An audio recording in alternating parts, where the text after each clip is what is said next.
So I woke up this morning with a number of people sending me a video made by Wicknell Chivhayo in which he's mentioning my name. And he's mentioning my name saying that he's got issues with me.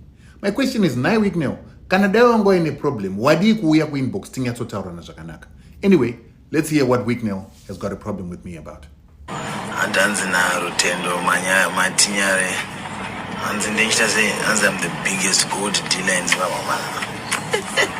I'm stupid, you know. I've got to say that Mariga has the end of some sanctions. I've got 100 million in the government.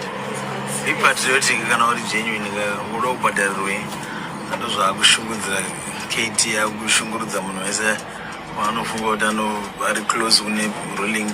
According to the video, Wicknell has got two issues with me. He says, first of all, I say that he's the biggest gold dealer in the country. And number two, he says that I'm bitter that the president did not pay me $100 million for removing sanctions of Zimbabwe. So I'm attacking him and I'm attacking Kuda Tagwiri. Here's the truth of the matter. I don't really have a problem with the fact that the government of Zimbabwe has not yet paid me for removing sanctions on Zimbabwe.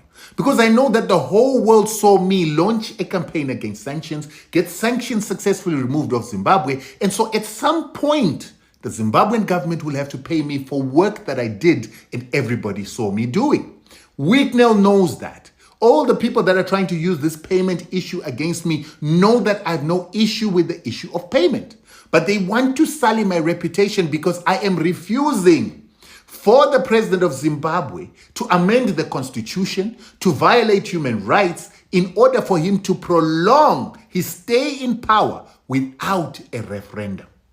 Over and above that, Wicknell is not happy that I wrote 3 articles this week in which I was saying that I do not support the president extending his term in office because he has robbed the country of gold revenue by allowing private individuals to fly our gold out of the country with their private jets instead of getting an institution of the Reserve Bank of Zimbabwe known as Fidelity Printers and Refineries to refine our gold and export our gold out of the country to ensure that we have a return of our royalties, a return of our taxes, and that all payments for that gold is given to the bank, and then 30% of it is paid to the miner in local currency so that our Reserve Bank can begin to grow its foreign currency reserves. So in one of my articles, I mentioned the fact that there is a businessman who has a private jet who's become the biggest gold dealer in the country who is transporting the gold of the president.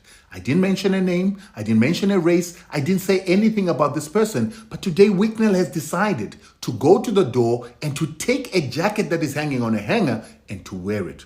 If the jacket fits and if you've taken it, maybe it's yours. Then, of course, everybody knows that Wicknell Chivhayo's brother was arrested at OR Tambo International Airport with 12 kgs of gold that he was trying to smuggle into South Africa.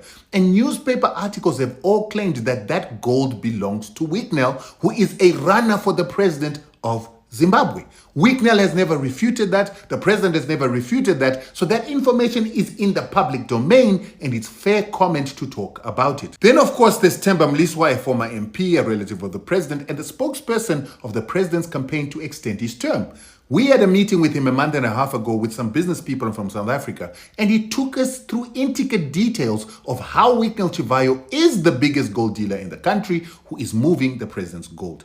Then the wife of Wicknell Chivhayo has opened a case in Pretoria of fraud in which she also outlined some of these issues, but she's complaining to the Prosecution Authority of South Africa that that case is being stalled because Wicknell Chivhayo is paying bribes. Then on the issue of sanctions, Wicknell, you sit on the parallel cabinet of the president. You know that I got a mandate from the president, his advisor, and also his ambassador in South Africa to fight sanctions. Hence, you saw us going to court against the banks of South Africa, Joe Biden. You saw us calling the UN Human Rights Council, who declared the sanctions illegal. Hence, South Africa began to support us in our fight against sanctions. You saw me bring the US Congress to do an impact assessment that brought up a report that asked Biden to remove those sanctions. The work I've done in the fight against sanctions is more than you will ever do for Zimbabwe. So why shouldn't I get paid? You're taking gold to Switzerland now because people like me removed sanctions.